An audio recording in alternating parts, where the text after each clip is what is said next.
بسم اللہ الرحمن الرحیم۔ ہزاروں سال نرگس اپنی بے نوری پہ روتی ہے، ہزاروں سال نرگس اپنی بے نوری پہ روتی ہے، بڑی مشکل سے ہوتا ہے چمن میں دیدہ وار پیدا۔ سامعین محترم، میرے بھائی سابق وزیر جناب جاوید اقبال بڈھانوی صاحب، محترم پیر صاحب، مولانا صاحب مستوی صاحب میرپور سے تشریف لائے۔ اس طرح آج کی اس دویہ تقریب میں جو محترم ملک میر زمان صاحب کی یاد میں انعقاد پذیر ہے، بے شمار علماء کرام، مؤذن علاقہ، سامعین محترم تشریف فرما ہیں۔ میں نہایت اختصار کے ساتھ ملک میر زمان صاحب مرحوم کی اس خدمات کو دل کی اتھا گہرائیوں سے خراج عقیدت پیش کرتا ہوں اور دعا کرتا ہوں کہ اللہ تعالیٰ مرحوم کو جنت الفردوس میں اعلیٰ مقام عطا فرمائے اور پسماندگان کو صبر جمیل اور اس پر اجر عظیم عطا فرمائے۔ میرے بھائیوں اور دوستوں، ملک میر زمان جیسے لوگ کسی علاقہ، کسی قبیلے، کسی خطہ میں ہزاروں سال بعد پیدا ہوتے ہیں، اور میں سمجھتا ہوں بلا شبہ ملک میر زمان صاحب کے اچانک ہم سے بچھڑ جانے کے بعد اس علاقہ میں میر زمان صاحب کی کمی صدیوں کوئی پور نہیں کر سکے گا۔ میری دعا ہے کہ اللہ تعالیٰ ملک میر زمان صاحب کے بیٹوں کو، بھائیوں کو، ان کے خاندان کو ملک میر زمان صاحب کے نقش قدم پر چلنے کی اللہ توفیق اور ہمت عطا فرمائے۔ میں سمجھتا ہوں کہ آج یہ فضا پرسگوار ہے۔ جناب ملک میر زمان صاحب کو اللہ تعالیٰ جنت نصیب کرے اور اس ملک میں، اس خطہ میں، اس علاقہ میں اللہ ملک میر زمان کا نعم البدل پیدا کرے۔ اور میں اس موقع پر جناب جاوید اقبال بڈھانوی صاحب سے بھی دلی تعزیت کرتا ہوں کہ سیاست کے میدان کے اندر ملک میر زمان صاحب نے ہمیشہ جناب بڈھانوی صاحب کا ہاتھ مضبوطی سے تھاما۔ تو میں سب سے تعزیت کرتے ہوئے ایک بار پھر رب کریم سے دعا کرتا ہوں کہ اللہ تعالیٰ ملک میر زمان صاحب کو جنت میں اعلیٰ مقام عطا فرمائے۔ میں سوئے واسلام۔ جناب ہمارے جو معزز مہمان تشریف لائے ہیں اتنی دور سے، شکریالہ شریف گجرات میں ہے گا، وہاں سے تشریف لائے ہیں۔ ہمیں افسوس ہے کہ ہم ان کو زیادہ ٹائم نہ دے سکے۔ وقت کا جو ٹائم، دعا کا جو ٹائم دیا گیا ہے وہ ان قریب ہے، صرف 15 منٹ باقی ہیں۔ تو میں بلا تاخیر جناب پیر طریقت رہبر شریعت جناب پیر تبارک حسین شاہ صاحب مدد اللہ العالی سے گزارش کرتا ہوں جو کہ استانہ عالیہ شکریلہ شریف سے تشریف لائے ہیں۔ میں ان کی بارگاہ میں ملتجی ہوں کہ آپ سٹیج پہ آئیں اور اپنے خصوصی خطاب سے ہمیں نوازیں۔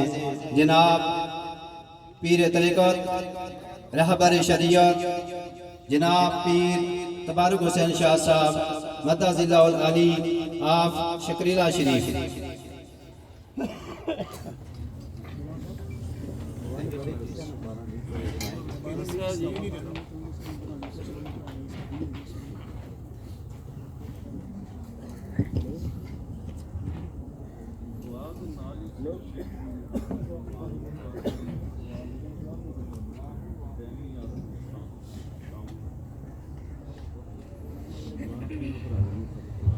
جی ٹھیک ہے، اللہ کا سارا کام حاضر رکھو نہیں ٹھیک ہے، بس ہم اپنے ٹائم پر رسید 12 دن پر انشاءاللہ۔ ہاں ہاں بس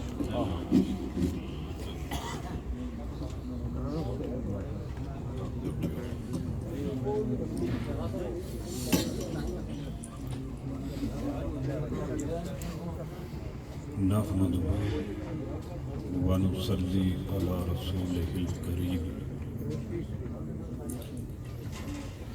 أما بعد فأعوذ بالله من الشيطان الرجيم، بسم الله الرحمن الرحيم۔